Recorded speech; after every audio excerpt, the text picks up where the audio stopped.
Welcome back to the Hyperdrive Hour. I'm Justice. Today is it's just the Mandalorian super episode. We've got no other name for it at the moment.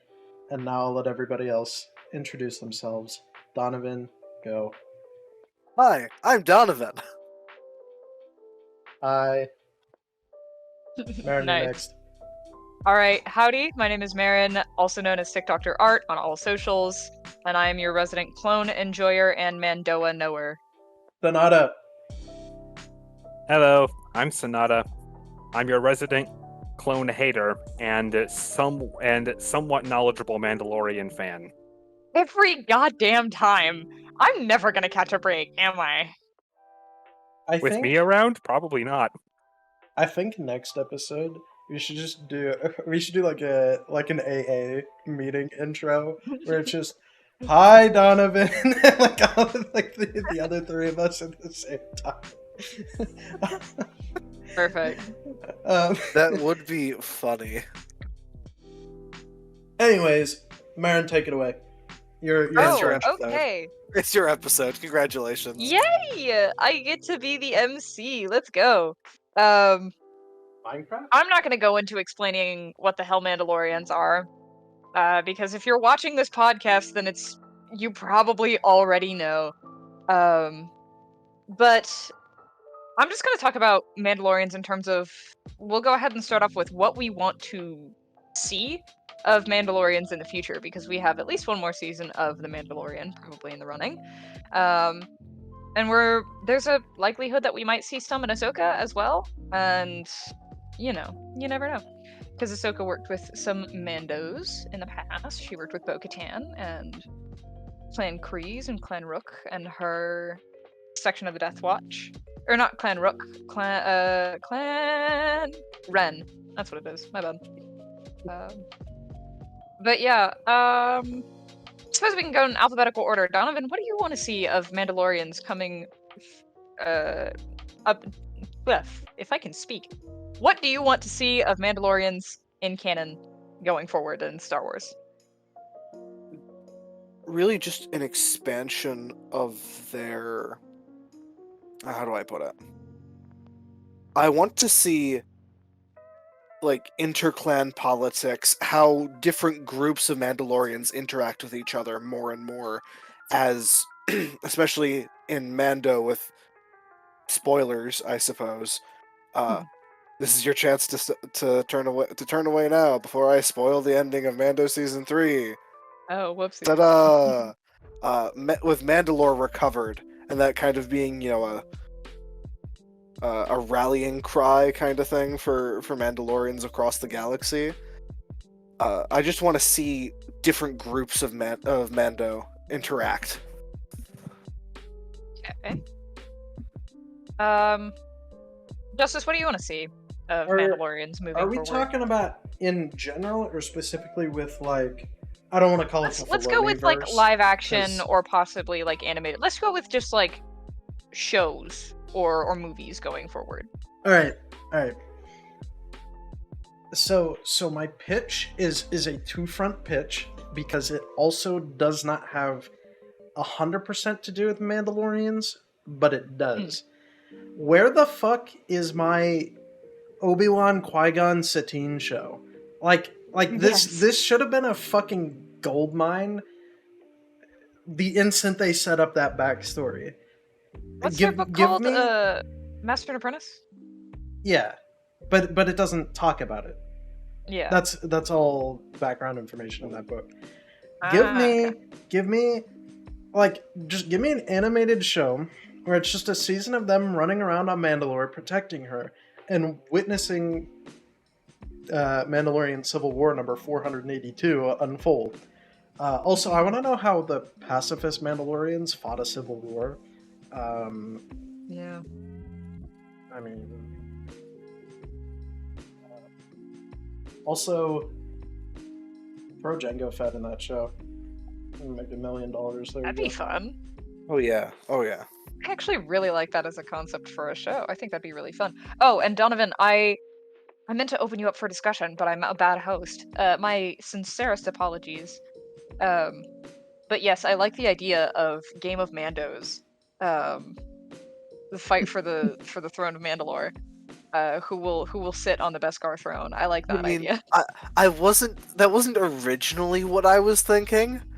Oh, but I mean, now that you've said it, it's obviously the correct answer, because that will be basically Game of Thrones, but purely violent. Oh, There no, will be no intrigue. Oh, that's not the in I was going for. I was thinking incest, personally, but like... Whoa! That is a defining Thoughts- feature of Game of Thrones. Of Come Game on. of Thrones. That I'm isn't aware. wrong. That isn't I'm wrong. aware. I've had to read. I've had to slug through Cersei's chapters. I'm. Oh, you Uh, read Game of Thrones? No, you I should have just read- left it at "Oh, you read." Oh, you Uh, read? I read up until about halfway through Feast for Crows, and I had to put it down because I hated it so much. I could not Based. stand reading for perspective characters. I didn't Look, give a shit look, about. motherfuckers. Are we opening a Game of Thrones podcast or not? No, no, no. Okay, I refuse. Sorry. I'm not watching more media. All right, Sonata. What are your wants and wishes for Mandalorians coming forward within Star Wars? I mean, for one thing, I'd like to see more expanded upon in regards to their language, as well as, I mean, I guess their writing also falls into their language. I'm weird. I like Yeah. it when we get insight into the language and the writing of different cultures, because Yeah. that gives you an insight as to how they came to be and how they operate. Oh yeah, Just in, local Thrawn simp wants art. And, like, Correct. even so, just from like a culturally exploratory standpoint, cultures that write versus cultures that don't, and cultures that have a writing system versus cultures that don't, and Mandalorians have a writing system, and so that proves that they have shit they want to write down rather than oral tradition. Although oral tradition is still very important in Mandalorian culture, but yeah, I'd love to see that as well. And resident Mandoa nerd, I would argue. I would love to see more Mandoa spoken, because we haven't even seen Mandoa spoken in The Mandalorian. We've seen we've seen Mandoa spoken, a dialect of Mandoa spoken in the Clone Wars in Season 2, Episode 13. And that is the Concordian dialect. We have seen Mandoa spoken in Season 3, Episode 16 of Rebels. And then we've seen Mandoa spoken in Book of Boba Fett, but not the Mandalorian show. I just want to point out that when it comes to the animated shows, Marin knows the specific season and episode this shit was done, whereas I struggle to even remember what episode things happened in for those respective shows. Yeah, well, I also did 2 in-depth analyses of those scenes, specifically going into what the Mandalorians were actually saying in those scenes. Also, in Marin's defense, we watched those scenes relatively recently. Yeah, we did. I have watched through Book of Boba Fett once, and I haven't again. I probably should at some point just to watch it again. But yeah. But yeah, I would love to see all of those things, really. I would love to see Game of Mandalorians fight for the Beskar throne. And I would love to see Satine, Obi, and Qui-Gon running around. And culture is me like culture, me like world building, me want to see more culture and world building. I suppose if there were a dream show of mine coming forward going forward within Star Wars, it would either be just Mandalorians during the Old Republic, or Okay, I have a counterpoint to that. okay, what is your My counterpoint is the Beskar onesie. the Beskar You ones? can rework the Beskar onesie a little. I mean, yeah, but the problem is that it exists at all. For Marin- context, as seen in the hit video game Knights of the Old Republic. Oh yeah. Mandalorians, like old style Mandalorian armor in Legends, wasn't like the removable plates like it is in more modern times. It's like a bunch of plates like directly stitched into like a giant head to toe onesie. Like the helmet wasn't even really removable; it was built into the onesie, and it had more of a mask than a proper full helmet. Yeah, the Fair. first time you see anything that looks vaguely, and I mean vaguely, like a modern Mandalorian, is Mandalore in KOTOR 2. And he only vaguely looks like a modern Mandalorian. Yeah. I think it would be cool to see, like, However, a live action take on it, or even an animated take on it, I would kill for an animated Would- take. would be better though, because it's not 2003 anymore, or whatever it was when KOTOR 1 came out. So they could make it look significantly better. Yeah. And it's also worth noting that Old Republic era also includes Neo Crusader armor, I think, Yeah. which Well, is the start of modern Mandalorian armor. Yeah. Yeah, so I'm telling you, if this KOTOR remake game doesn't go anywhere, which I don't think it's going to, 3 seasons, maybe you can squeeze about 4 out of it, right? Where you do the Mandalorian Wars, the events of the KOTOR, or the first KOTOR game is 2 seasons, and then as the 4th season you do KOTOR 2, and that'd be a banger ass show. And that first season would be so much Mando content, as you get to see them juice through the galaxy. What would the season break be for KOTOR 1? Would that be the reveal? No, that'd be his incapacitation at the hands of Bastila / Darth Malak. Because you do the Jedi Civil War as an actual event that you witness, and not just something you hear about. Oopsies, I haven't played either of the KOTOR games. You've had. How old are you again? You've had your entire 19? life. You've had your entire life to play them. The Nothing's games are played. older than you. I hereby petition we boot Martini from this podcast. God damn it. Why did we even invite them in the first place? I mean, sorry. I thought I was That's a good hosting the question. episode. Yeah, you got dethroned. You got usurped.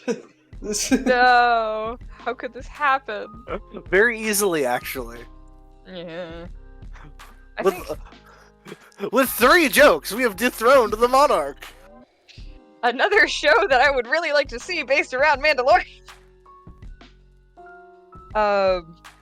No, but kind of getting back on topic. I would love to see.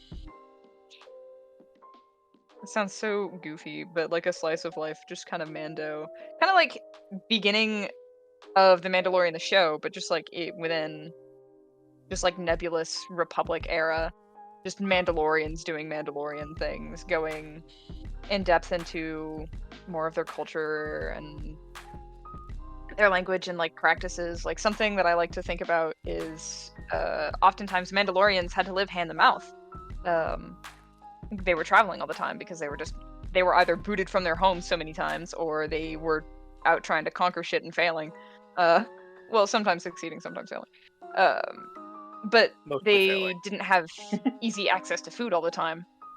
And so anytime a Mandalorian got their hands on food, they would eat it almost immediately. And so it's like rude to not take food from someone who offers it to you, or it's rude to not take food offered from a Mandalorian, because I mean that's just how they had to live for so many years. And so I like that concept. That was something that I really liked about season 3 of The Mandalorian, in terms of like the funny little culture thing of the children of the watch going off on their own to eat, but the person who's in charge eats by the fire. I like that a lot. I would love to see more stuff like that just in general. More just very niche cultural aspects of Mandalorian culture. Mando Gober. Um, Yeah.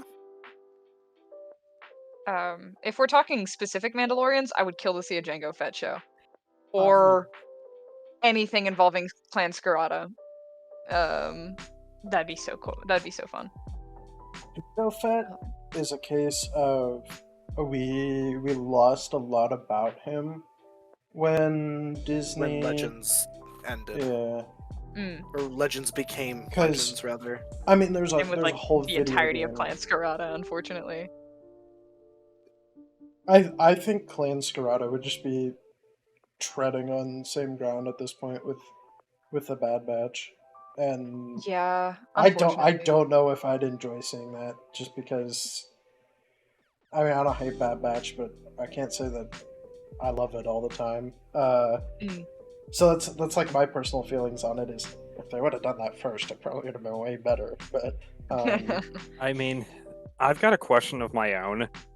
So, do the events of the Bounty Hunter game actually contradict canon at all? Not as far as I can tell. Necessarily, I don't think. So there's nothing stopping it from being canon, as far as I am aware. However, it is not technically official canon at this moment in time. We can just Well, pray. I mean, until they expand upon Django's backstory, which honestly I don't really see them doing unless it's like a book or something. I just personally consider the Bounty Hunter game the canon story of Jango Fett and how he like rose to prominence. That's just me though. I haven't really looked into that much. I'll have to look into it. I mean, the game is, and what I find so interesting about the game is that when it comes to Legends, that is only one very small slice of Jango Fett's life. Jango Fett was so all over the place, and you know, in terms of just the things he did, the people that he, you know, hung out with, the titles that he had, you know, being Mandalore.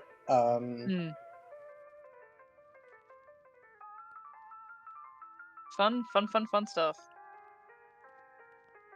That's almost something that I'd like to see them revisit, is because we've been in such a nebulous state for so long as to whether or not Jango Fett's actually like a Mandalorian, Or if he's just a dude that wears Mandalorian armor. yeah, which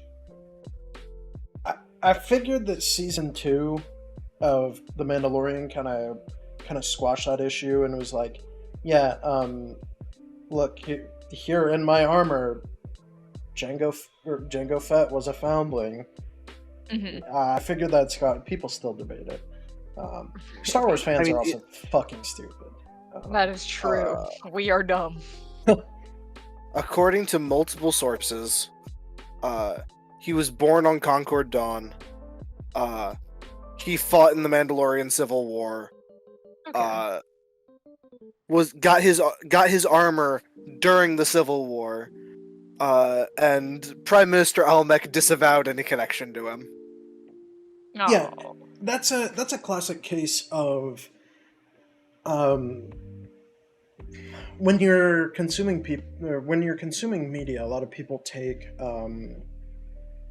what people say at face value is information, and don't think that maybe the character's just lying. And I mean, sometimes sometimes it goes the other way too. I mean, that was one of the things that people thought Vader was doing when Empire Strikes Back came out. He was just lying about being Luke's dad, and that's why you have a fair chunk of Dagobah is set to reinforce that. Yeah, Anakin this is true. Vader. This is right. you have to also have the good guy say that to reaffirm that. But then sometimes people don't have that doubt for a villain at all, and I think Almec is just one of those times where, oh yeah, let's trust the guy who's actively lying and working with a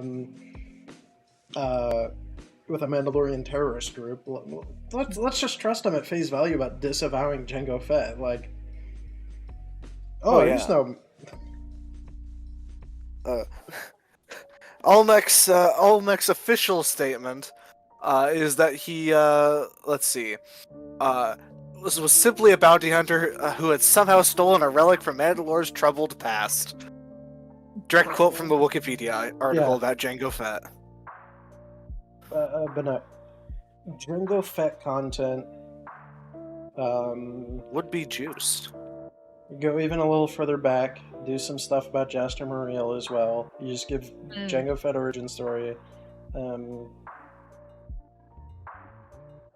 Other Mandalorians I'd like to see more of. Where the fuck is my boy Fen Rao? What has he been up to? Real and true. I'm looking through his canon Wikipedia page. It appears that just about everything except for the Bounty Hunter game is confirmed canon. Yeah. Because he ventured to the moons of Bogdan, where he was recruited by Dooku to be the genetic template. Well, yeah, that had to happen. That was in the movies. Yeah, that was mentioned in the movie. Like that's a immutable fact. But yeah. So he definitely went there. He definitely did something for Dooku. Beyond that, who fucking knows? He did a thing for Dooku. Outside of that, and then he got a son. Yeah. Augers. Beans. I'm trying to think about like other Mandalorians specifically that I would really like to see. I'd like to see what kind of Bo-Katan was doing during the Age of the Empire. Like, I want to know why Bo-Katan, or I guess what happened to make Bo-Katan give over the Darksaber to, fuck, what's his name? I forgot his name. Gideon? Gustavo. Yeah, Gideon. I was about to say Gustavo. I mean, you're not wrong. Why are there wrong. only 3 brain cells in this call? I've never even watched. Look, it's not my fault you or didn't Better bring Call any. Saul. I will admit I kind of left mine. Okay, there's 2 then. The one that Marin and Justice are sharing, and mine. Yeah, I don't know about that one. If that's what helps you sleep at night. Well, Sonata just admitted to not having his. Yeah, no, and I also I'll told you admit you didn't bring any, so...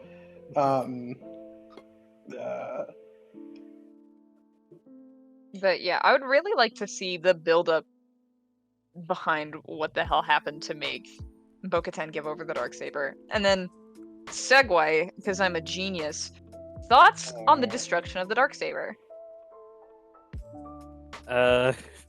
Feels a little bit weird that we had all that time building up towards something being of, like, significance to the Mandalorians, only to have it be destroyed and there being, like, virtually no recognition of the fact that one of their most important artifacts has been presumably irreversibly destroyed. They really jerked that thing around in Season 3, Amanda. That's all I gotta say. Like, Yeah. I will point out that with when it was destroyed, there wasn't exactly a lot of time to expand upon how important that was.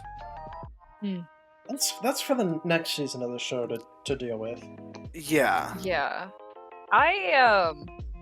In terms of, we'll say, the story of the Mandalorians as a whole, I like the destruction of the Darksaber. I think it's I would border on saying it is a good move, because Mandalorians for so long, I mean, by the end of the show, The Mandalorian, or by season three of The Mandalorian, it was the Darksaber Elder Wand. Because if you actually follow who beat who, depending on who, like, which character beat which other character, and if you follow that line correctly, technically Luke Skywalker is the true Mandalore, because Maul was the one who took the saber from Vizsla, from Puri Vizsla.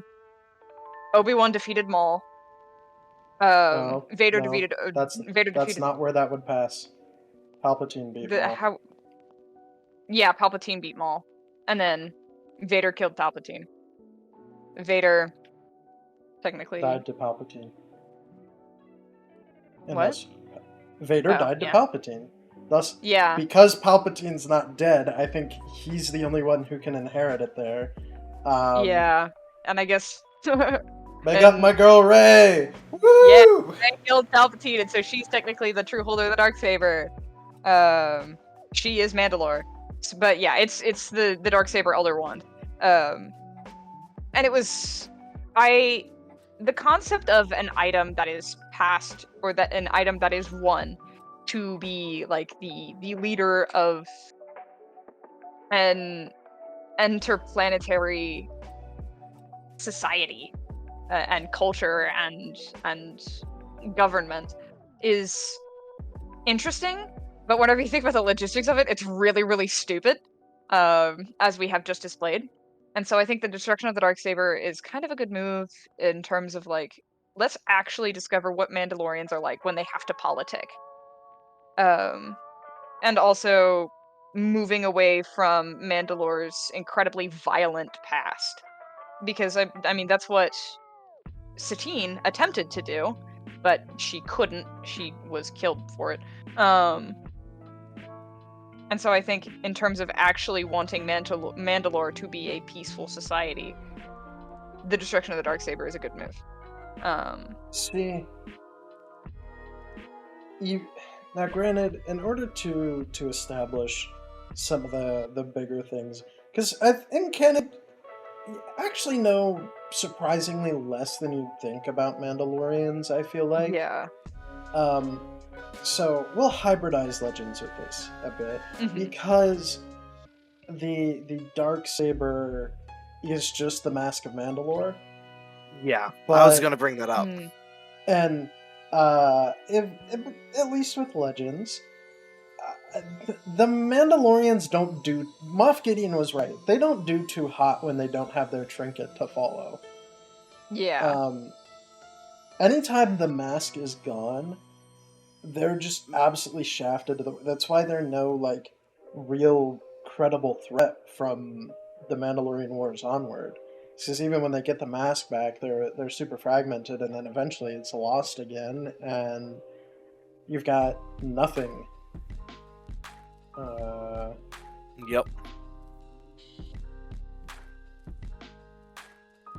Yeah, and so I think it'll be interesting next season of The Mandalorian to actually see Mandalorians having to politic.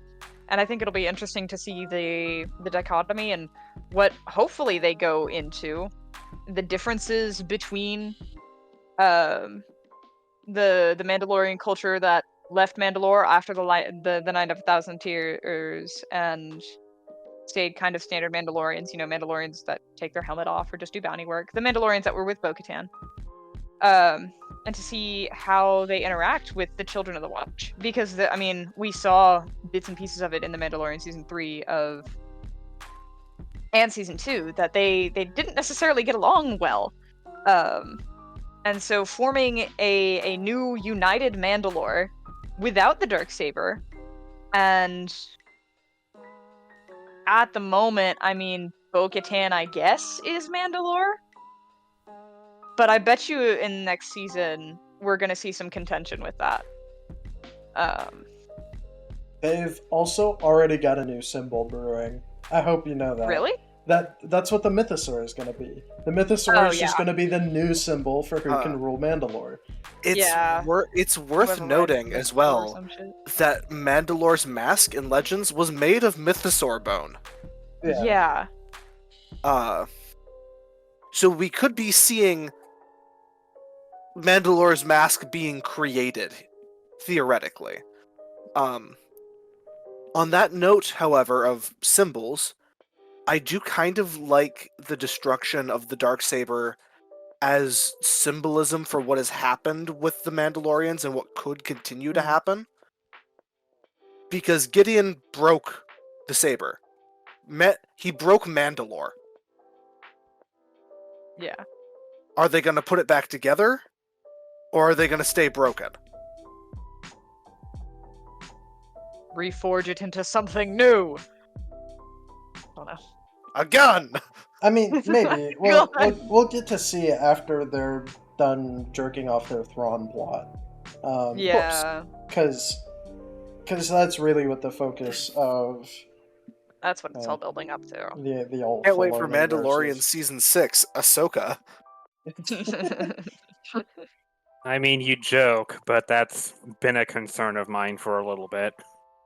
Yeah. I'm hoping I'm wrong. I really do. Well, you'll find out here, folks. As we will be covering that show. We in will be like covering a month and a half. It's next month, Yeah. right? Yeah, Yeah. we're getting real close to it, actually. It is August when it comes out. What? Do we have a August- day in August? August 23rd. Okay, I was about to say August 18th, but that's when the new Hosier comes out. That's when the new Hosier Sorry. album comes out. You whore. Yeah. Anyways, back to Star Wars. I don't think they'll do it with Ahsoka. But we're getting a fucking for Dave Filoni's making a fucking movie that'll Yeah. have all the Mandoverse characters in it.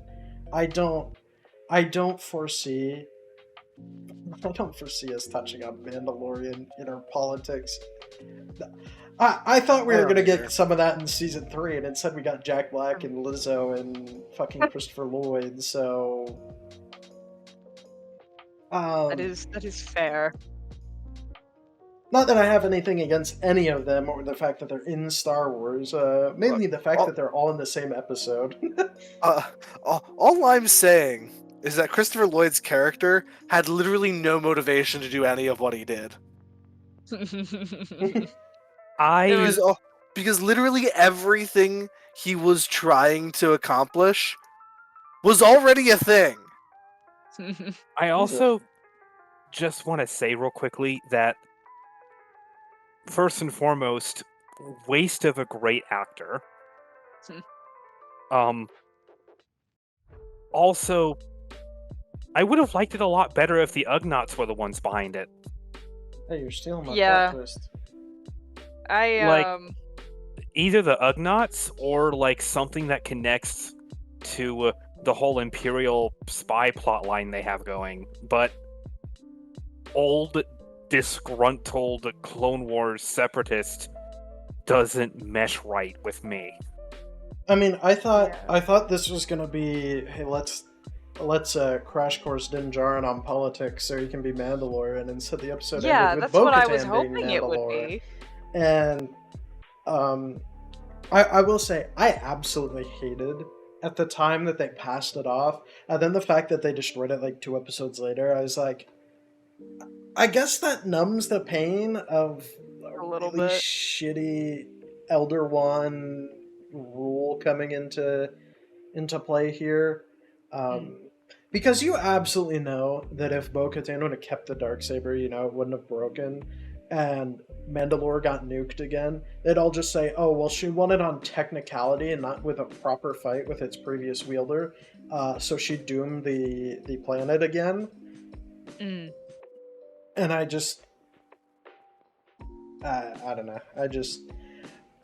I think my take if we jump back to the destruction of the Darksaber, is I like the potential of that story. I don't mind that they did it.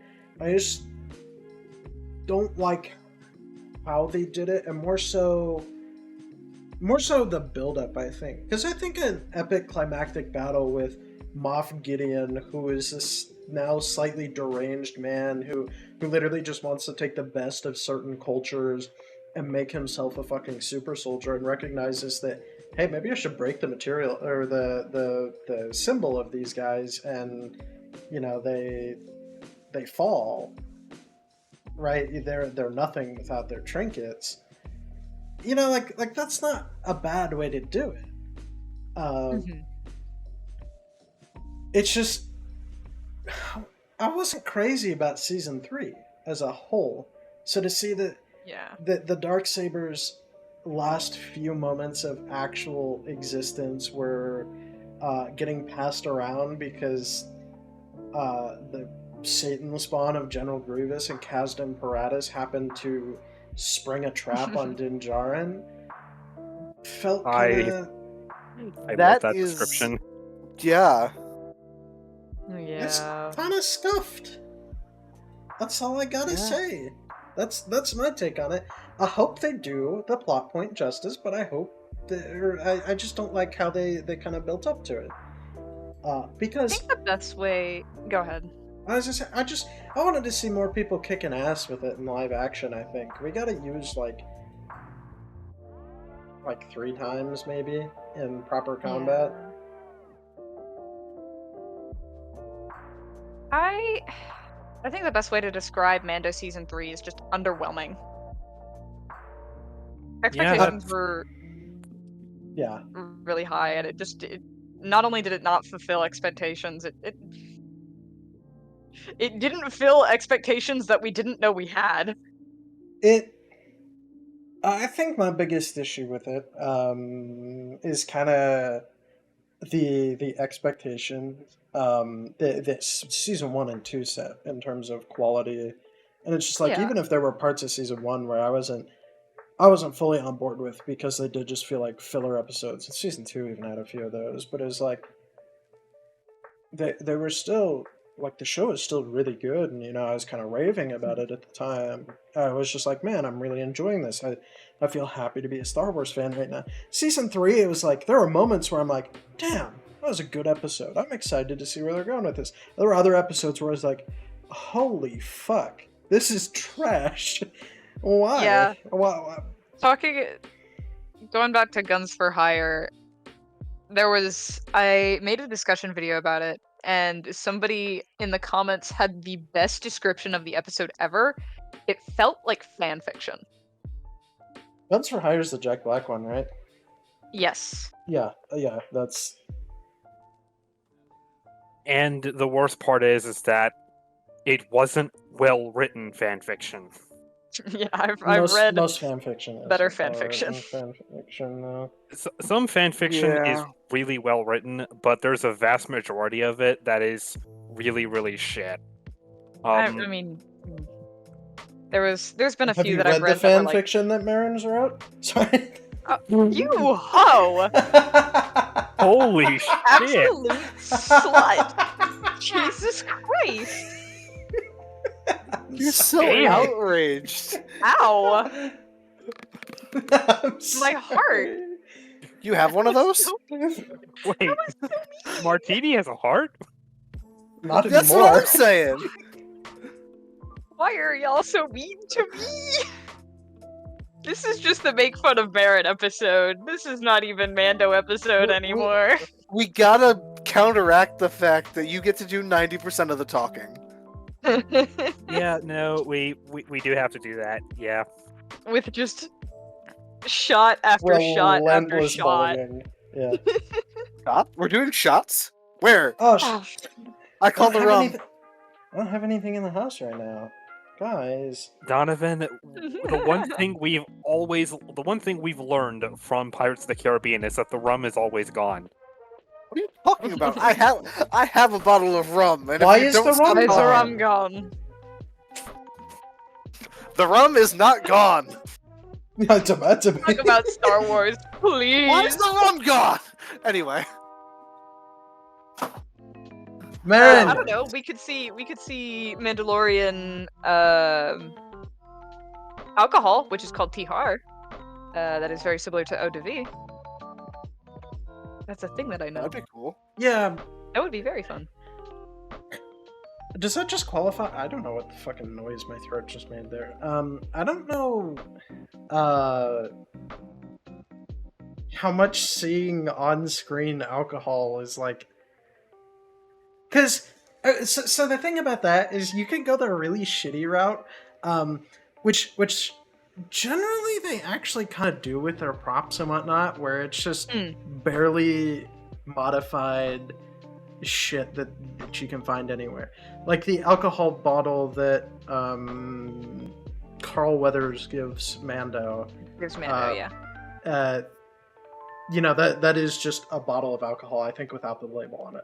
I think they went through the effort of... It looks really cool. It's a very unique bottle, but it just looks like a bottle of but things Zinfandel. So it's like, oh hey, look, here's some Mandalorian alcohol, and it's just fucking can of Bud Light or something. Like, Tihar specifically is meant to be a clear liquid that is similar to eau de vie. Vodka. It's meant to be drunk like whiskey, though. In a glass. Sake. It is meant to be sipped. Let me look it up real quick, actually, because I want to know why in season 4 the Children of the Watch religion is not going to fall apart. Simply because the mines of Mandalore are like 20 feet away from them now.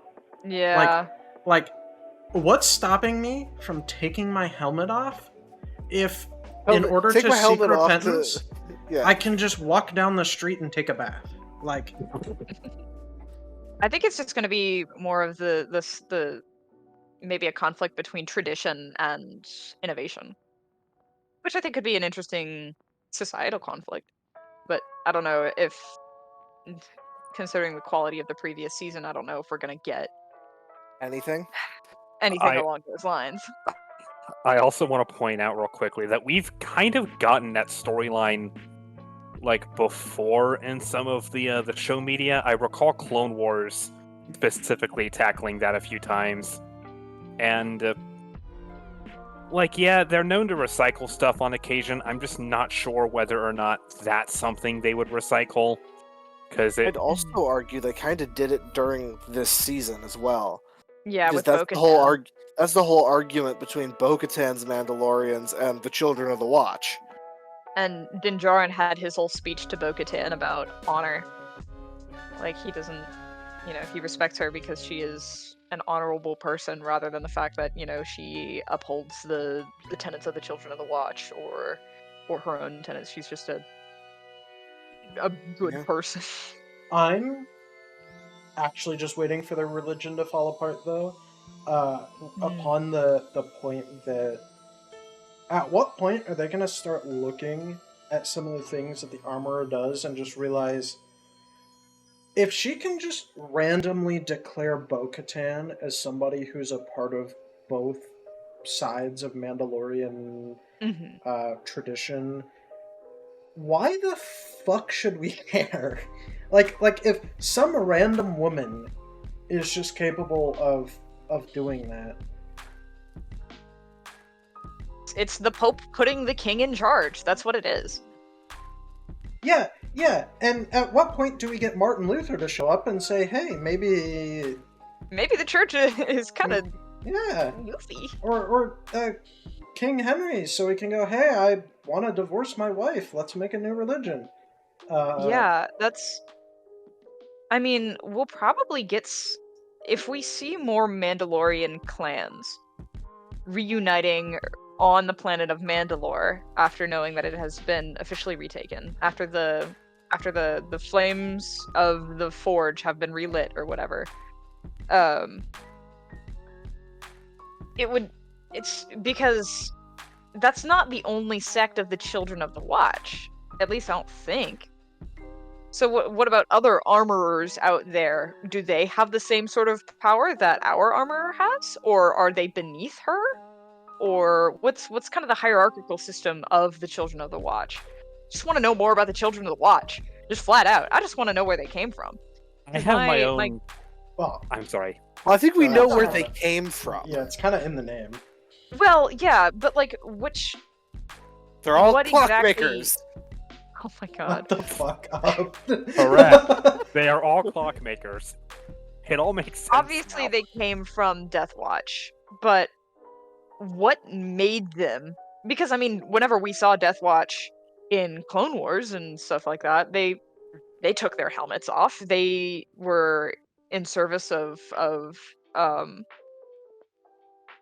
at least Rook and Saxon were in service of Maul. And so like how did they go from serving or not Darth Maul, but serving Maul to religious zealots? Basically. I want to know the pipeline. How that goes. What have- logically stands out to me is last desperate attempt to keep what remnants of the culture alive that they can, since they know they'll never be able to get back home, or at least they thought they did. Yeah. Well, here's the thing: they existed before Mandalore was bombed. Yeah. That's outright stated. I forgot Yeah. about that. Yeah. Never Yeah. mind. Completely Originally- ignore what I I said. just say that would work Croissant. great, but here's the thing: it was a line that between the armor and Bo-Katan. Or no, it might have been Din Djarin and Bo-Katan actually, where Bo-Katan is talking about how like, oh yeah, I said the creed, I did the things down here. It was all just for show though, because daughter of nobility, showing her dedication to the culture, but it's not like anybody cares. Heavy paraphrasing, but I think they're almost trying to rewrite a bit of the Mandalorian culture to write this helmet rule in. Is what I was getting from that like that has been a part of canon's Mandalorian creed.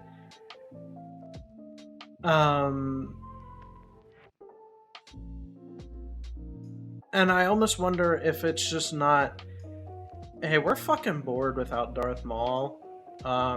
We don't like Gar Saxon sucking the Empire off. We're gonna go hide out on the moon and find God. So, I have my own theory. Okay. So it's been established that the Children of the Watch have existed since before the fall of Mandalore and all that jazz. So my current thought process is, how do we know they were not a thing during the Clone Wars? Their name. I feel like if you're Children of the Watch... also, because Din Djarin gets rescued by people with Death Watch logos Yeah, on him. Din Djarin does and get is- rescued by the Death Watch. Is then recruited afterwards into the Children of the... Which makes the natural progression of that feel like Death Watch became the Children of the Watch and not that they coexisted. Now, it's entirely possible there were zealots like that before and during the Clone Wars. Almost certainly. There's I always just going don't to be think- religious I zealots. just don't think they were organized to that Mhm. extent until Death Watch's collapse. Yeah, it says the Children of the Watch were primarily descendants of Death Watch members. Due to being cloistered on Concordia, they survived Purge of Mandalore. So, I yeah. mean, it could also be that there, because like we saw with Bo-Katan, that there was a schism in Death Watch when Maul took over. It could also that could have been the split moment Yeah. where I've seen a couple of people... Go ahead, sorry. where the people who would go on to found the Children of the Watch were like, "Fuck this shit. Our government's been perverted by whatever the fuck Maul is. Let's go preserve our culture." Yeah. I've seen some people theorize that the armor is... I can't remember her first name, but Cast. Yeah, Rook. Her first name Rook is Rook. Cast. Her first name is Rook. Sorry. I've seen that some people theorize that the Armorer's Rook cast, who is the other named Mando beneath Maul, beside Gar Saxon. And so it's maybe Rook was like, "Hey, Saxon, you're being a stupid Well- head. You're being a poopy baby. I'm gonna So go you take my own figure- Mandos. Being We're a gonna go to poopy the, baby. Yeah, you we're gonna figure go to maybe Concordia that- and I can see where the favoritism is, because you'll call Justice a whore and a slut, but you'll call Gar Saxon a poopy baby. you made fun of my fan fiction. Yeah, you Gar don't think Gar Saxon. Saxon would do the same? He is a literal fascist. He doesn't care about you. So, Maul is captured by the Republic, Republic in quotations. And what I imagine is, as the times of the Empire develop and you have this desire once more to reinvent Mandalore, for the 87th time, because this shit happens like every 10 years for him, they'll semi-break and go their separate ways with, Bo-Katan Mandalorians and her kind of side. You have Gar Saxon and his fascist bootlickers. And then you, in theory, could have somebody like Rick Cass that just says, hey, the whole goal of Death Watch was to reestablish the martial traditions of Mandalore. Well, part of our traditions were this segment of the Creed, which includes, the helmets and whatnot, and that's where they stem from. I think it'd be cool if they finally announced the armor was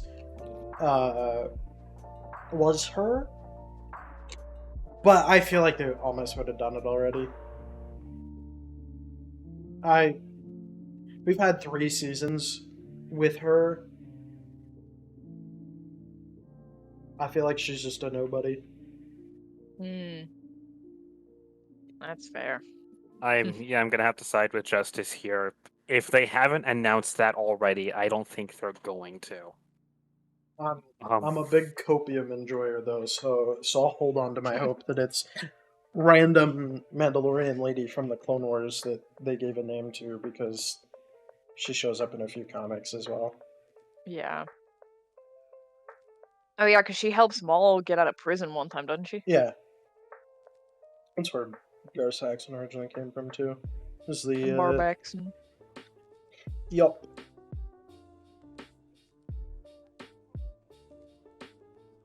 Okay. Gar Saxon, the bar Baxon. Another thing that I want to see, I just want to see more Mandoa. I'm a sucker for Mandoa.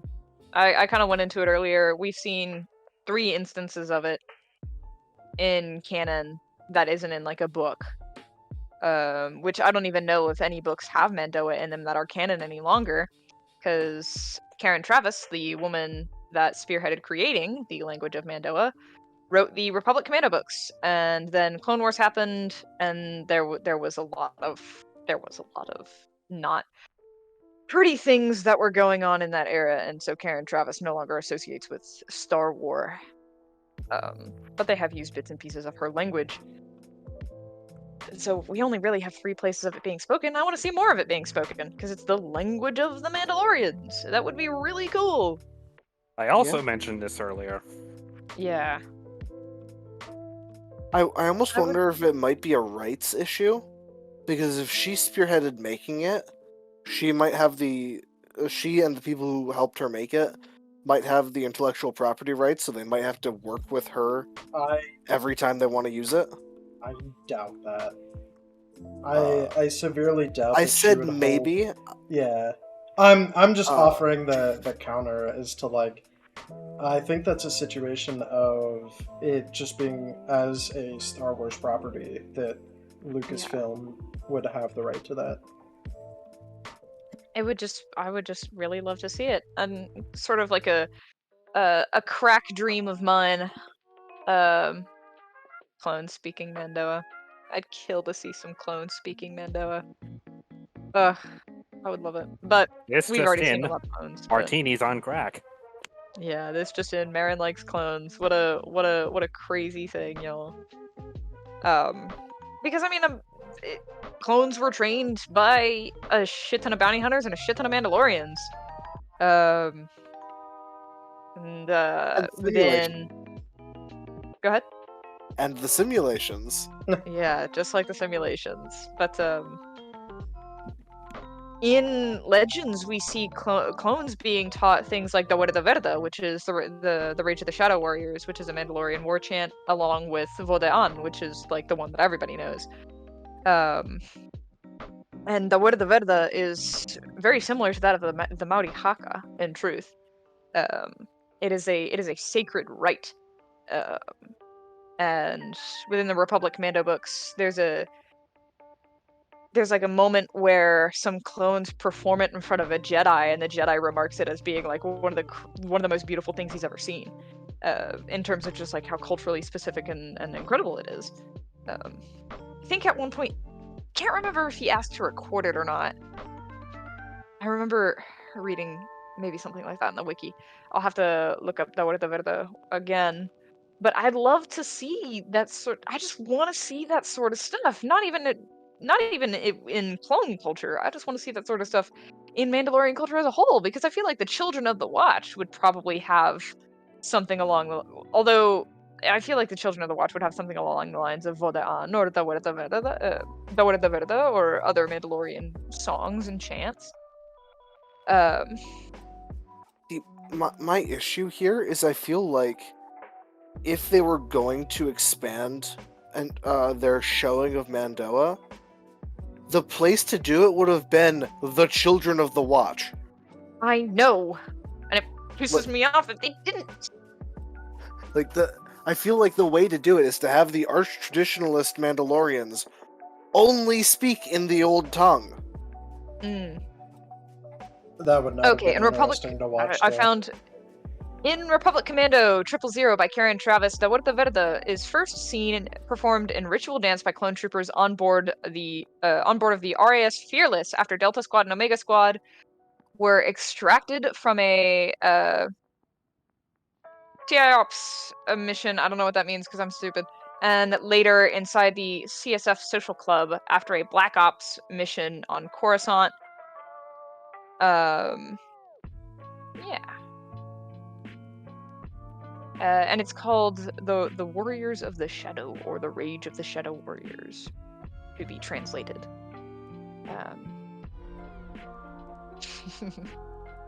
It's a jammer. What? I said it's a jammer.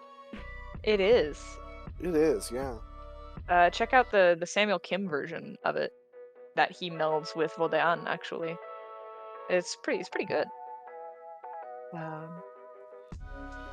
But yeah, I just like a way to. I can't. Donovan, was it you that said it? That was like it would be hard if they wanted to make the Children of the Watch speak in only Mandoa. Who Justice was counterpointing me. Yeah, Justice, I said it'd okay. just be uninteresting to sit there and watch.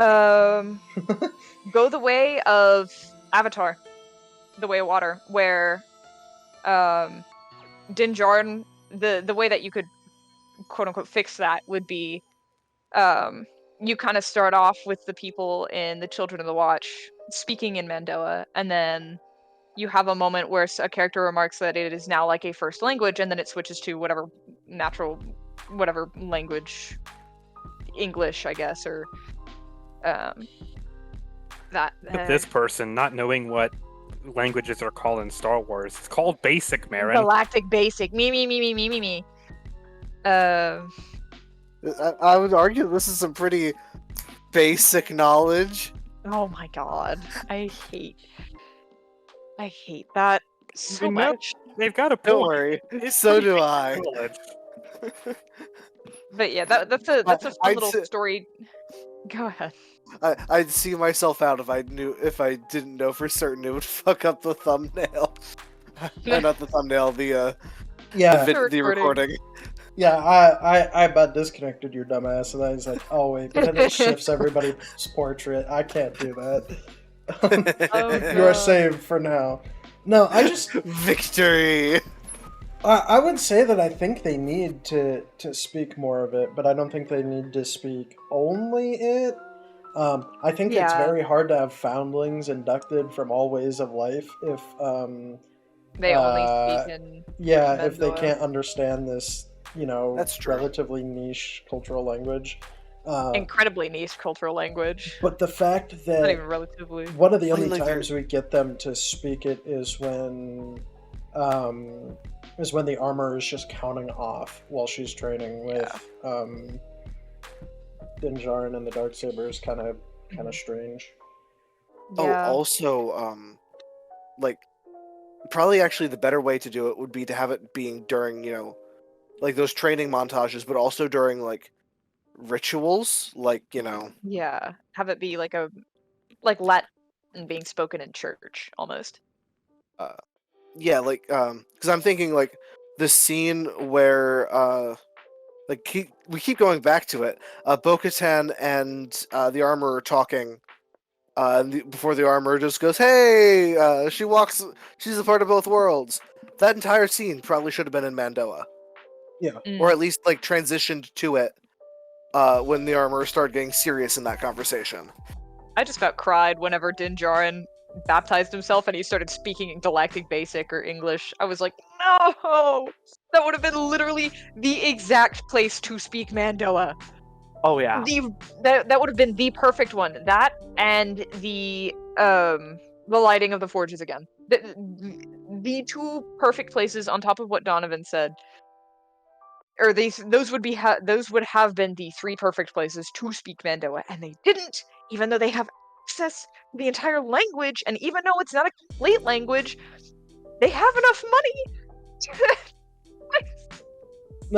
Now you say they have enough money, but But look at the just general writing quality. You think they got the time to Yeah, fucking I spend that know. shit on also coming up with a language? Oh my god. I know. I'm Money and spoiled in money and terms of time are two conlings. different things. I'm spoiled in terms of conlings with Game of Thrones. I'm sorry. Oh well, they use that money and sacrifice other things like basic For human decency on set. human So rights. We won't get into that. But that's yeah, a horror story to talk about another time. That is not a Star Wars podcast. yeah. Indeed. But I would do many things, legal and illegal, to have Mandoa being spoken in those scenes. But we cannot change the past, alas. When do I Yes, we get my can. Bo-Katan and Armorer kiss scene? I thought we were about to get that in season 3. I'd kill for a Bo-Katan armorer kiss scene as well. Face reveal immediately followed by kissing Bo-Katan. I thought there was some tension in that was. scene when the Little bit, armorer but was then like, Din Djarin hit her Bo-Katan, with take your... No, not even that. No, when the armorer was like, "Hey, Bo-Katan, take your helmet off." Because they were alone when she was first like, "Oh yeah, you walk both worlds now." This isn't heresy because I say so, but it was just like the delivery of her line of like, "Take your helmet off." I was like, "Whoa, didn't expect this going this way." But Bo-Katan armor, that's a way better romance than Bo-Katan and Din Djarin. So true. Agreed.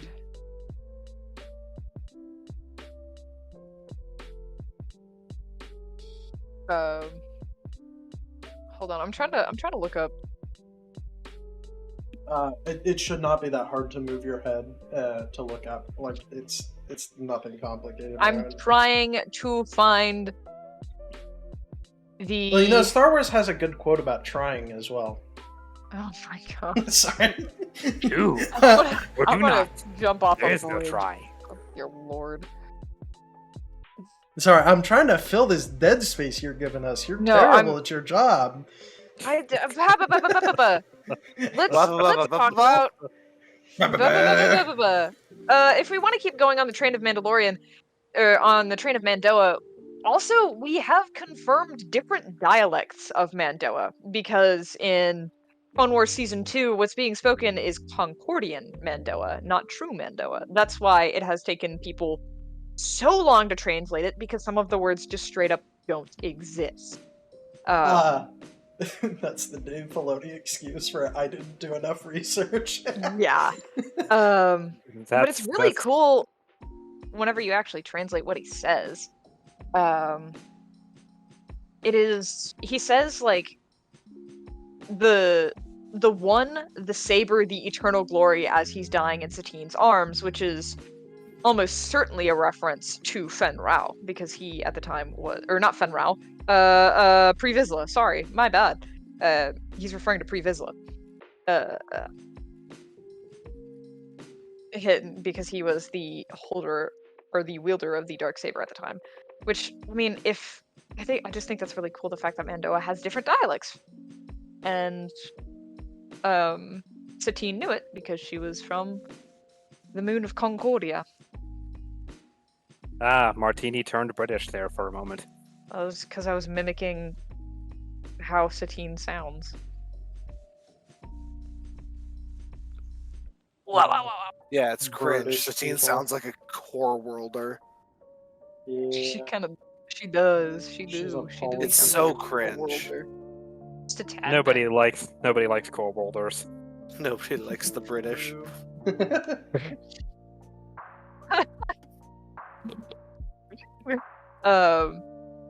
Yeah, what are other things that we can talk about in terms of Mandalorians? How do we want to? Oh, Mandalorians and Mandalorian clans.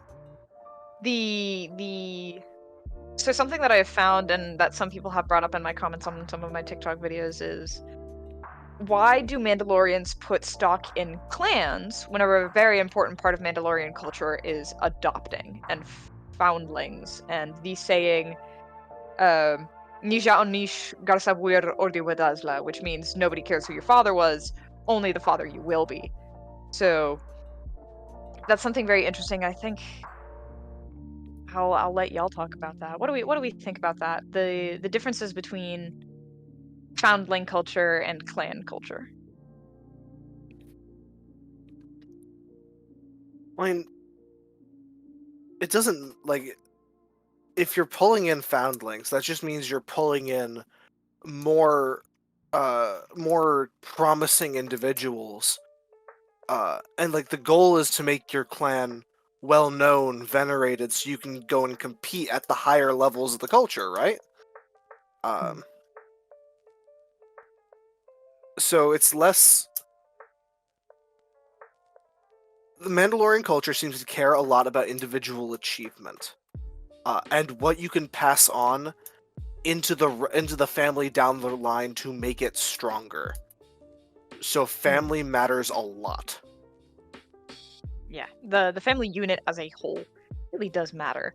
They're not the only Star Wars culture to do that as well. The Chiss do almost the same thing. The Yeah, Chiss I have don't a know really that much big about emphasis on family, but then they also have a fair emphasis on adoption as well. That is how one moves up echelons in Chiss society. It's Yeah. interesting just how similar yet different those two cultures are. Yeah, I'm still reading Treason, which is where you Right. get really a lot of that stuff. But No, it's the books No? after Treason. where It's you the get a lot of Ascendancy that. trilogy. Yeah, the fucking Snoozer Oh. trilogy. Chaos Rising.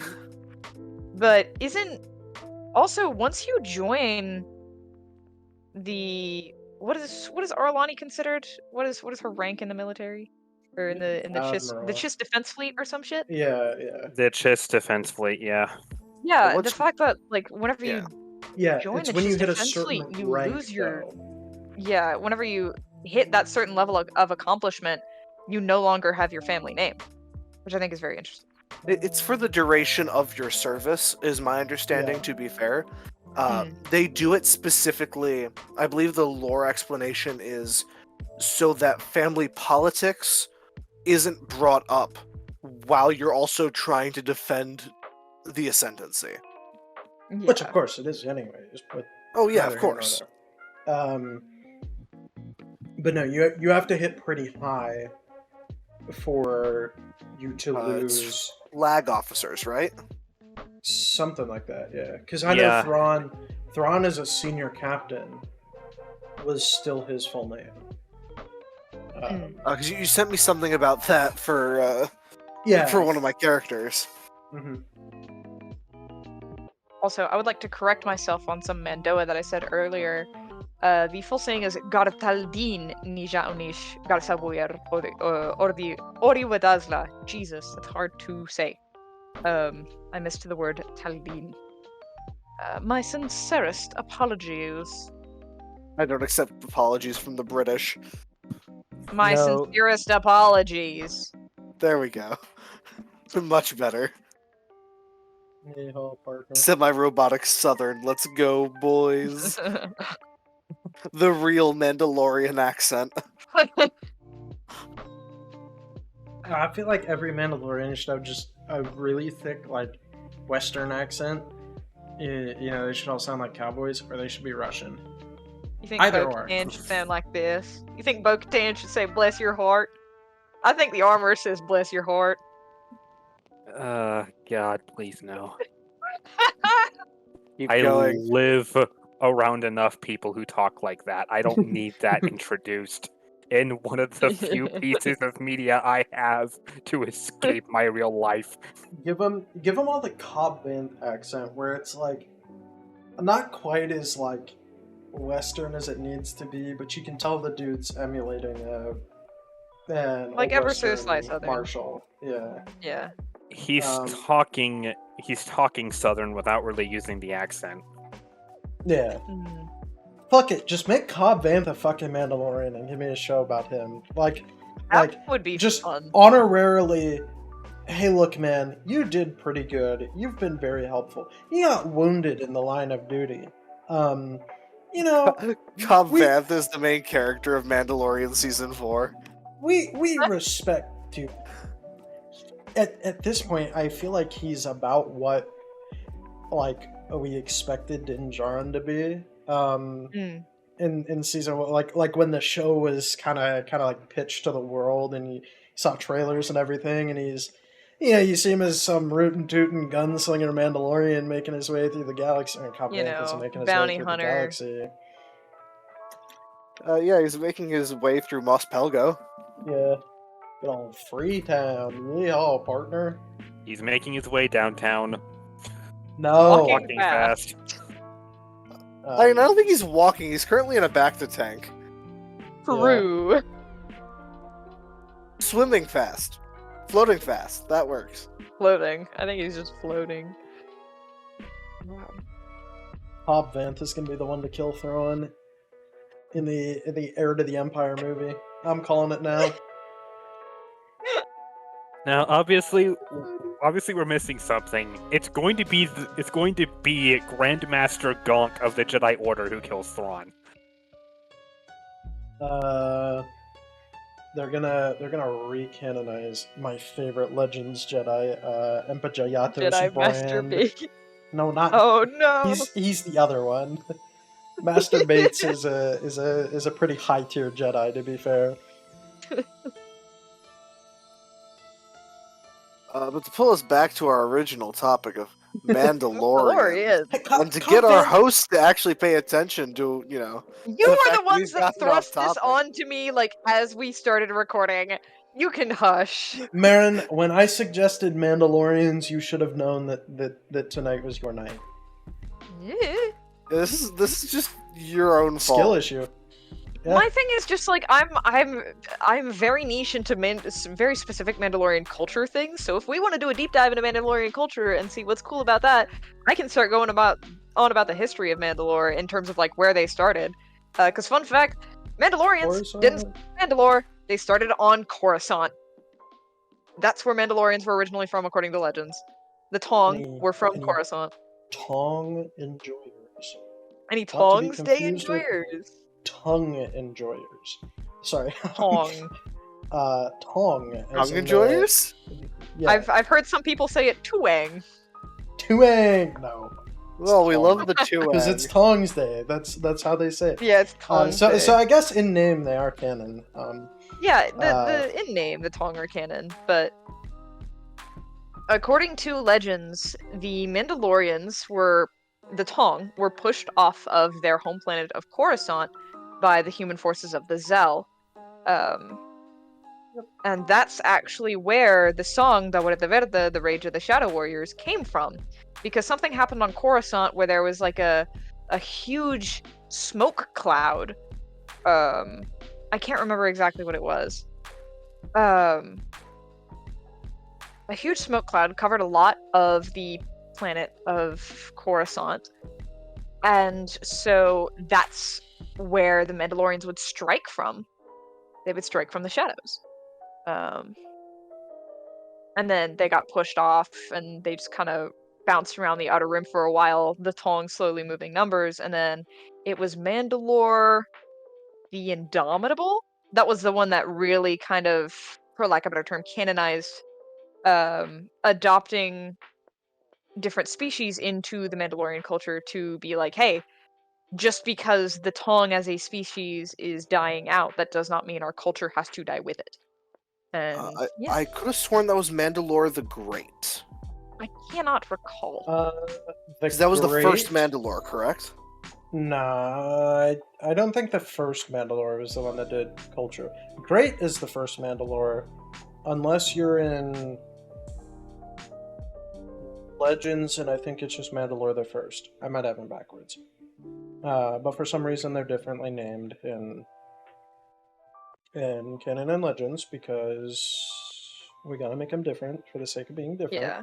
Of course. It was Mandalore the first that settled on Mandalore, thus granting his people the name of the Mandalorians and the Mandoade, which mean children of Mandalore.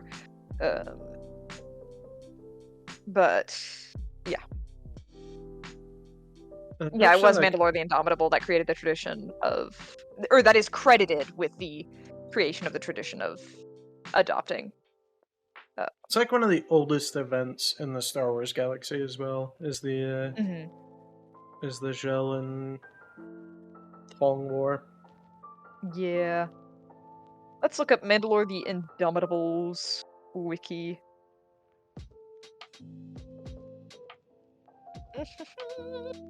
The only Mandalore I care about is Mandalore the Preserver. Mandalore the Bandalore. Mandalore the Ultimate was pretty cool too, until he died. Kind of goofy. Talking about other Mandalorians that are very interesting within Mandalorian culture.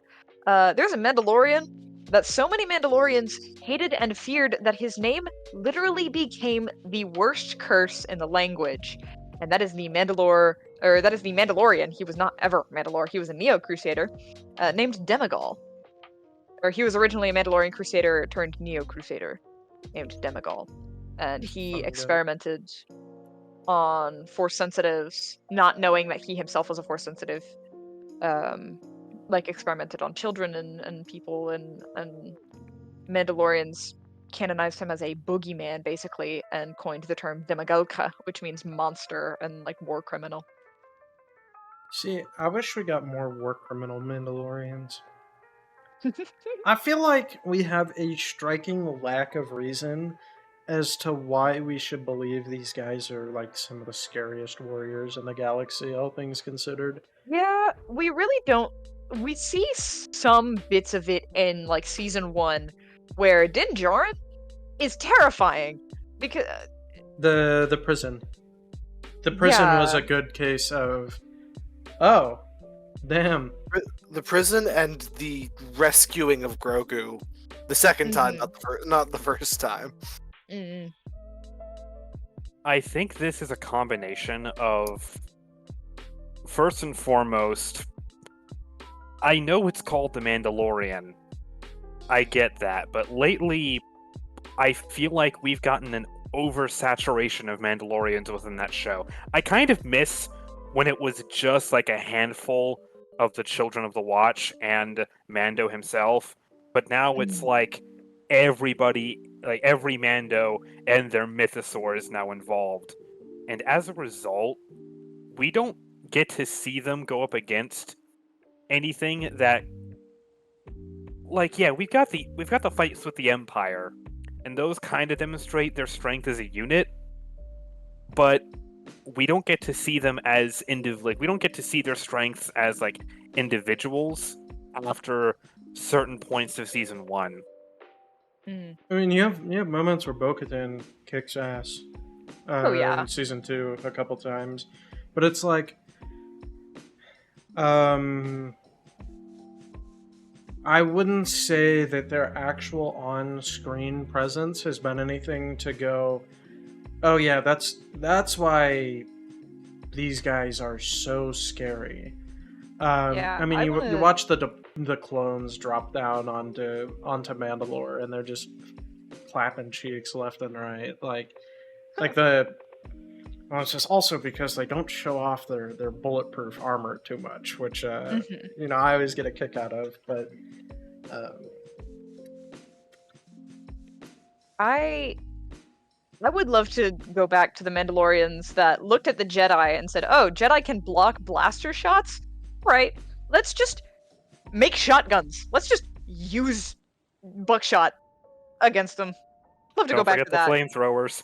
Yeah, let's use flamethrowers and buckshot and slug throw. Like, let's use weapons that the Jedi cannot combat. Because that's something that a lot of people don't necessarily focus on a lot whenever they talk about Mandalorians, is just how innovative they are. They are, I mean, you see some of it with the whistling birds and stuff like the whipcord throwers in their bracers and stuff like that. I would love to see more of that. Just how smart Mandalorians are whenever it comes to fighting.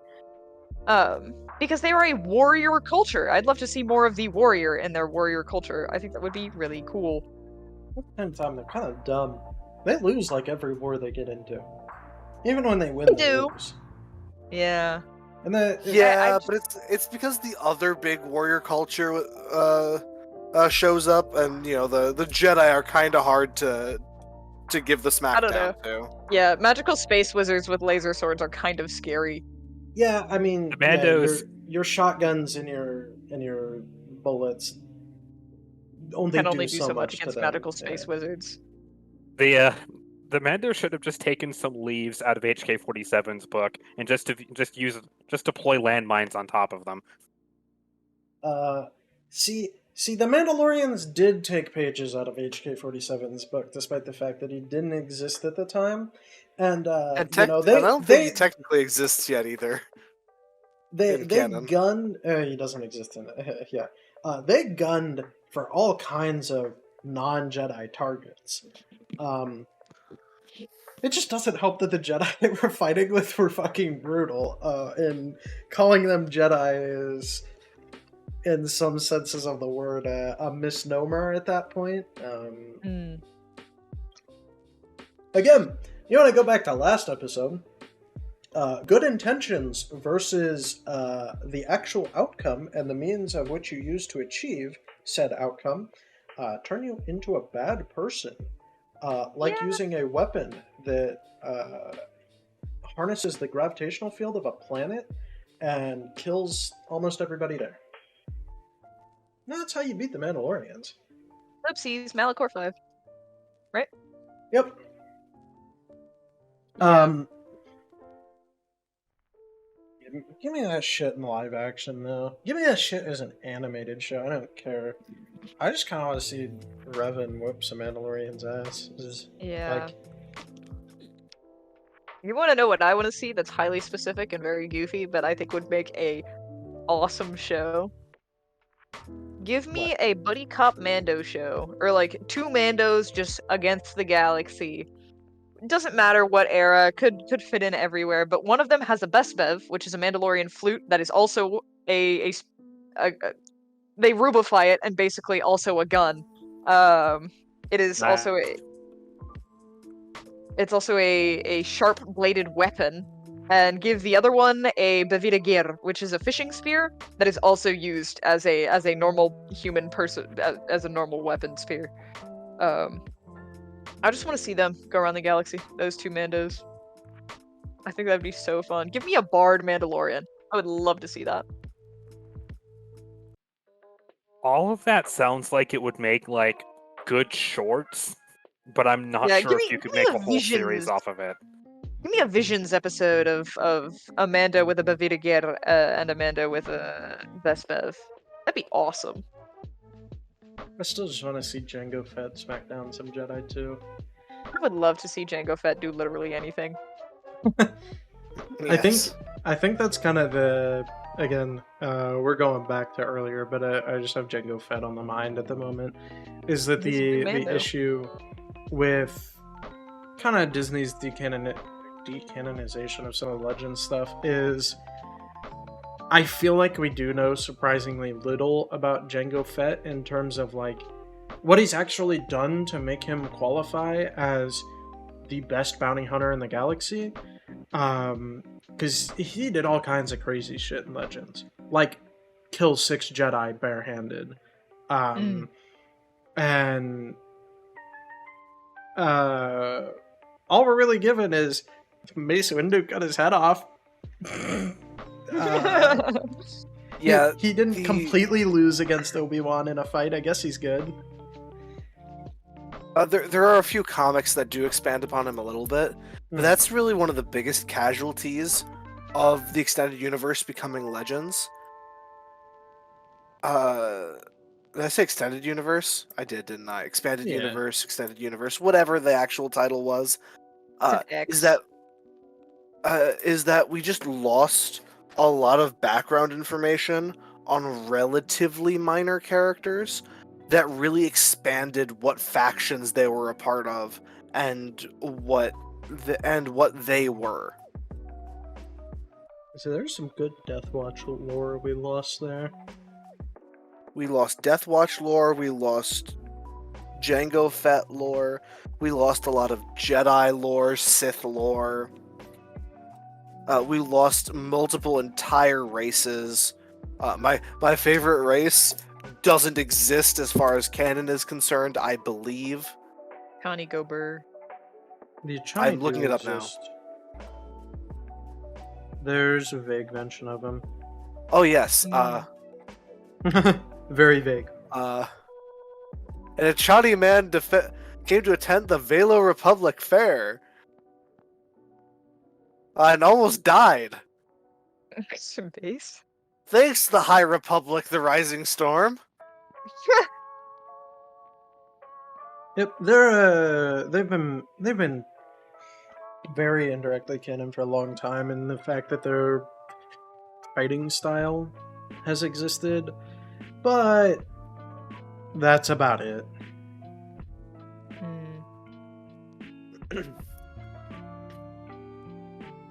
I like me my warrior culture that doesn't rely on pathetic, cowardly things like armor. Yeah. Instead, they strip butt naked to fight. Indeed. Yeehaw. I mean, what's more terrifying? Someone charging at you in armor, or someone charging at you butt naked, but yet somehow still confident enough that they'll kill you? Yeah. I do not Isn't know. that basically every single person who faces a barbarian in D&D? That right. is so correct. Yeah.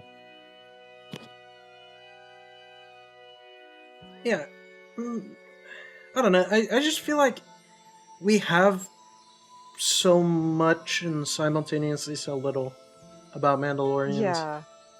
Like, we've had that 3 is- seasons of a show, and it's given us a lot less than I'd actually expect.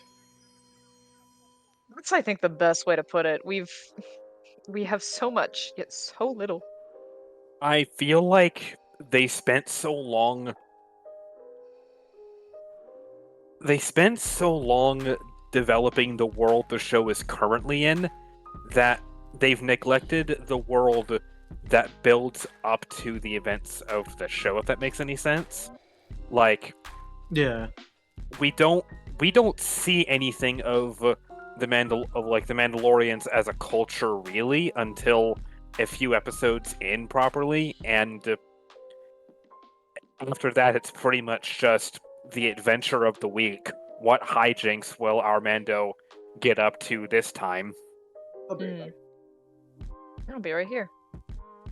And I don't mind Adventure of the Week storytelling, as long as the Adventure of the Week still services the main plot in some shape or form. It's when you veer away from that I think things really start to go downhill.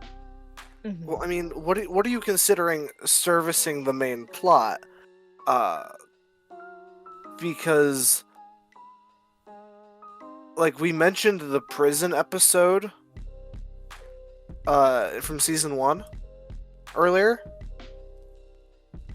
Yeah. That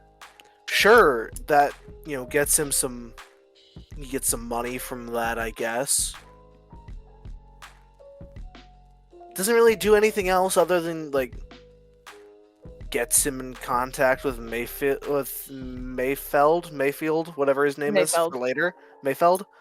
That doesn't really do anything for the plot. Neither It does kind of the fish egg episode. Exactly. I don't think that's the inherent flaw in Monster of the Week storytelling. It's physically impossible to do Monster of the Week week after week and still have them all be relevant. I would argue that Chapter 6, Prisoner of Season 1 of Mando, is relevant. It is not plot relevant, it's character relevant for Din Djarin.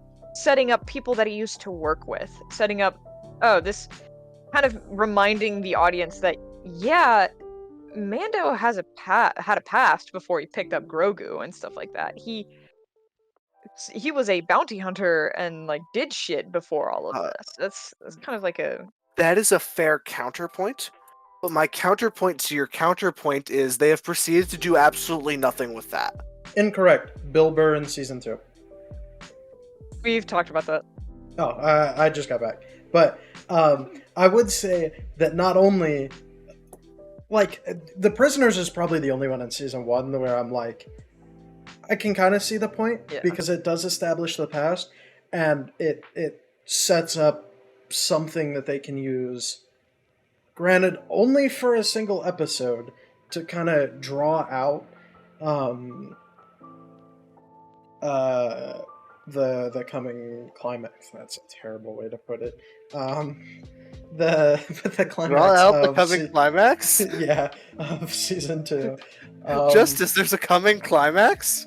That seems kind of redundant. Oh, I'll stop. you're adults.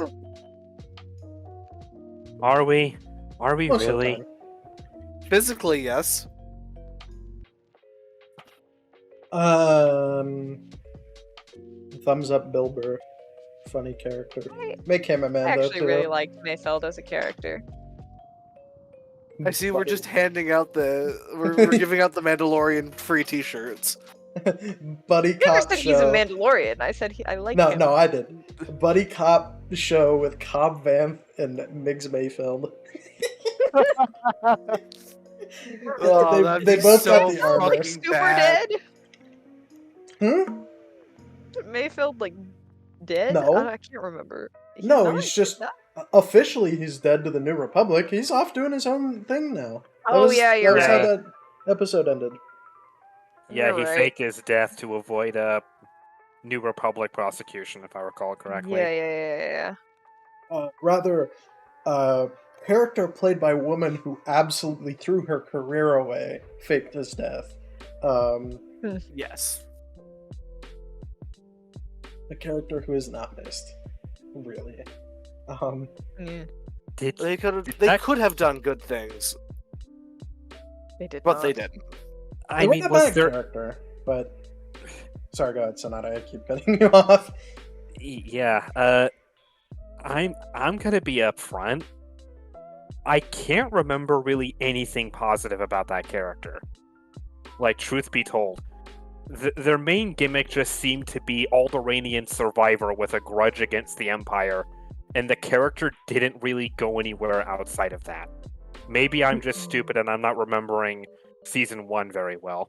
I mean, she did go from, yeah, I don't really want to do anything. I just want to live in this back world. To, yeah, I'll get back in the fight in some capacity. I'll help people again. I'll become a marshal. She's gonna get her whole own damn show.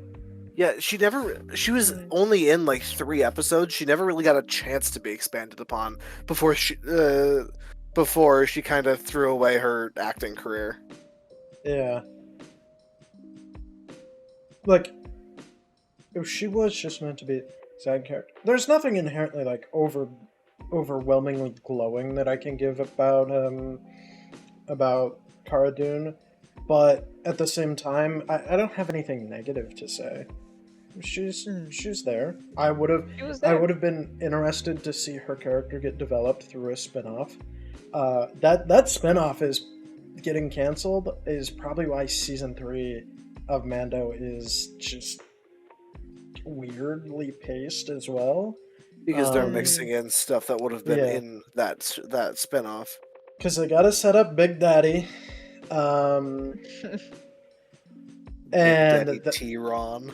yeah, that's what Rangers of the New Republic would have been for, and now we kind of gotta ham-fist it into a story about Mandalorians. So here we are. Yeah, Jack Black fits in there somewhere. Jack Black is based. Love that, man. I'm not sure if he's based in that episode, but or his character isn't based, but he is. He was fun in that episode. I will say. He was hypnotized. Him in that and Lizzo, I episode. actually. All I I'm saying enjoyed is that character. them in that episode. Yeah, and they were enjoyable characters. All I'm saying is that they got mind controlled and before they sent he got mind controlled before they let him free on Plazier 15. I think my final takes about that episode specifically are that I don't mind star power in Star Wars. Like I don't mind if you're gonna have big names cameo or anything. Fuck it, it's kind of cool. But I don't think you should stack an episode like that. Like I will admit I was super taken out when I saw Jack Black and Lizzo standing next to each other in my Star Wars show. Introduced in the same scene. Yeah, they are intertwined characters. And I was just like, I think if it were one of them, that would have been fine. If it were just Jack Black there, or if it were just Lizzo there, I'd be like, all right, that's cool. Hey, look, congrats. And then like 20 minutes later, not even, it's like 5 minutes later, you meet Christopher Lloyd, and you're like, holy shit. Why did we stuff them all in this episode and not, across the season? Mm-hmm.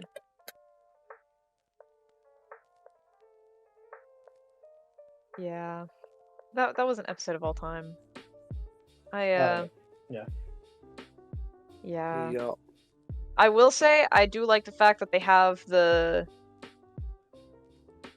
Oh God, what's painted on the bottom of their ship again? They just have like the mythosaur skull painted on the bottom of their ship. Oh yeah, Thrawn that copycats. So true. I just thought that was really cool. I like that detail quite a bit. All right. So do you think they dry docked the ship and painted it that way? Do you think they just sat it up there and had a bunch of guys with jetpacks paint it? Jetpacks. Jetpack. Are you kidding me? There's It's the funnier answer. jetpacks don't last long enough. They do if it's not plot convenient. I'll remind you of that. Look, all I'm saying is they rolled to despair, okay? They roll joke a doesn't whole- work. The joke doesn't work for the audience, Donovan. Come on. I do not care. Inside jokes Y'all are go the play Star only Wars jokes. FFG right now. Crash course. Next session of Justice's game is being streamed. No. Fuck you. No. Ain't no way. We can script all Come on. 0 of our viewers to watch it. So,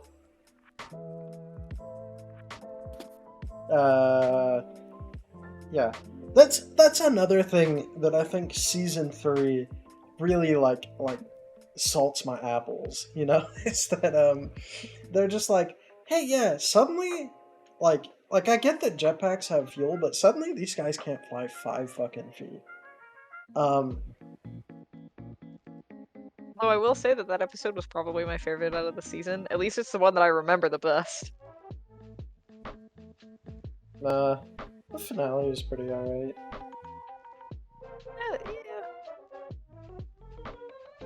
Yeah. I liked getting to see the Darksaber cut people. That was cool. That was cool.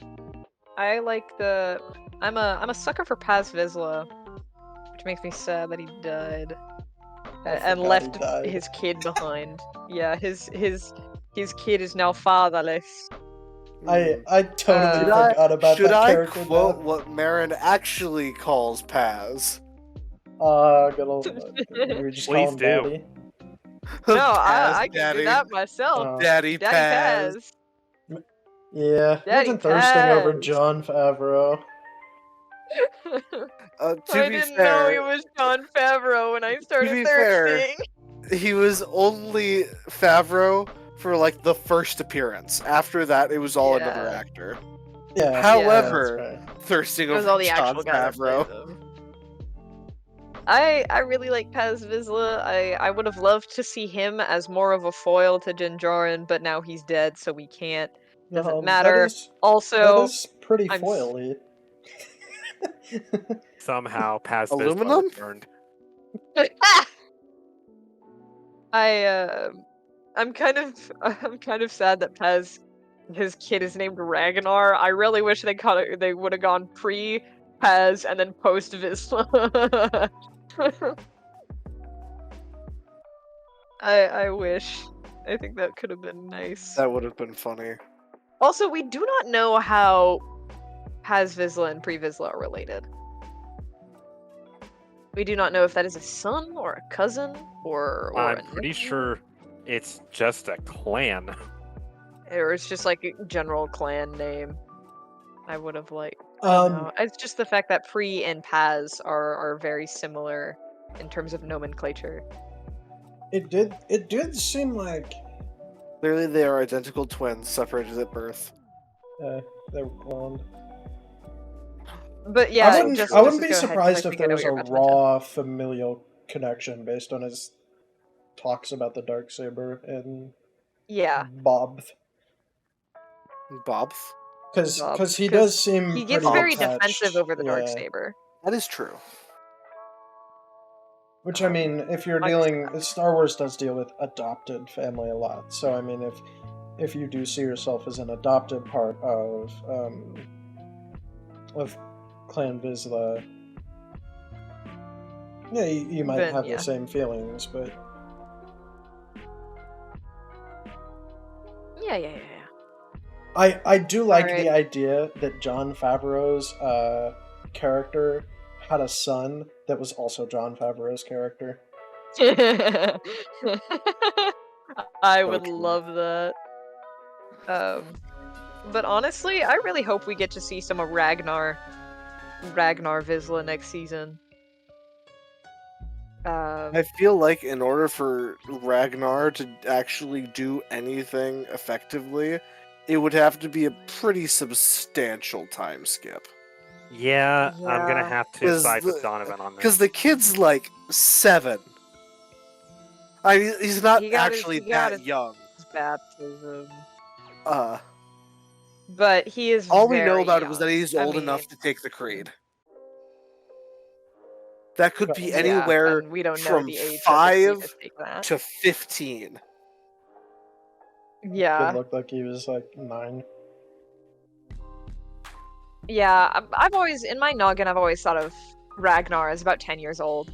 And I mean, a lot of people, if we want to dabble into leggings, the Vergoten is taken anywhere from like 10 to 14, I think.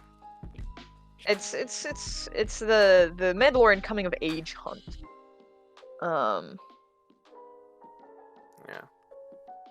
Yeah. I checked Ragnar's Wikipedia page just to make sure. His age is in fact not listed anywhere. Mhm. So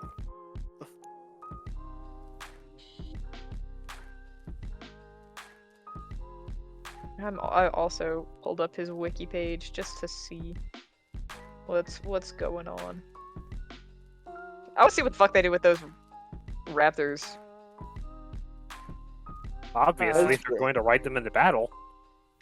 Yeah. I mean, they're Mandalorians. That No, would that's not what be they're the first doing. time they've ridden things into battle. Nah, that's what Yeah, they're doing with that's- the Mythosaur. That's how Din Djarin becomes the next Make it move. Mandalorian. He tames the Mythosaur. It's gonna Yeah, be honestly, Grogu, that, like- guys. No, see, I remember seeing a quote recently that Jon Favreau just said straight up it was never in the cards for Din Djarin to properly be Mandalore. Just fucking lame. Really? Because he's like the That makes perfect me character sad. to... He's a classic, you know... And Reluctant leader. He's reluctant leader, yeah. he's fucking Aragorn, Doug. Except for he doesn't have a prophecy. He's strictly worse Aragorn. That's not even true, man. He could have a prophecy. There could be a If prophecy he tames the involved, though. mythosaur, he could have the prophecy. Yeah. I think I all we're want him missing to are the be a guitar Mandalorian riffs whenever we say the prophecy.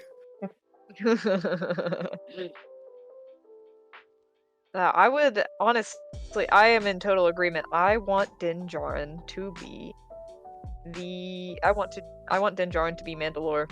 Mandalore the Reuniter.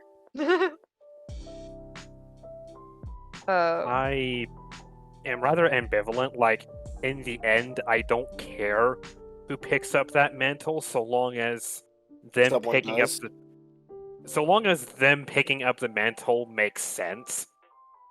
Mhm.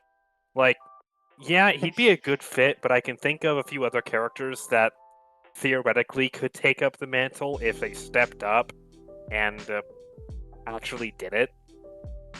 And before anybody asks, Boba Bo-Katan- Fett.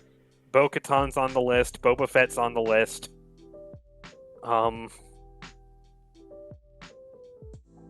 And What do I we think of suppose Axe Woves? technically No. the Armorer would also be on the list. No. Mhm. I don't 'Cause- think Bo-Katan should be on the list, if I'm gonna be honest. I'm only putting her on the list because that seems to be what they're She is building the up current towards. Mandalore, I guess. Like, Yeah, she did such a bang-up job last time. Well, I mean, she's gonna be Mandalore, but we all know the real power behind the throne is going to be the Armorer. Yeah, it's gonna be to bring it back to Game of Thrones as a relation. It's gonna be Cersei behind Joffrey. Who's I don't think Tywin? anyone was Or, the power behind that throne. No, Or I guess Tywin Cersei was. Cersei behind Tommen. Tywin was the power behind that throne. Yeah. Stop making Game of Thrones comparisons, goddammit. I'm sorry, it's easy. It's easy, but what about poor little Jimothy sitting there watching, going, "What's Game of Thrones? I've Forget never poor watched little the Poor show." little Jimothy. Jimothy. Wait, We're a bunch of nerds. What about poor little We have a Sonata? We have a listener? I don't know.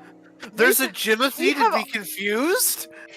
We have already established. I don't give a shit about you, Yeah, Sonata. it's B. B is Jimothy. Well Ivy. well then, Marin. I think we all know Just what kidding, this means. Sonata. You're a valued member of this podcast, and I greatly appreciate you, no matter how much you make fun of me. /S.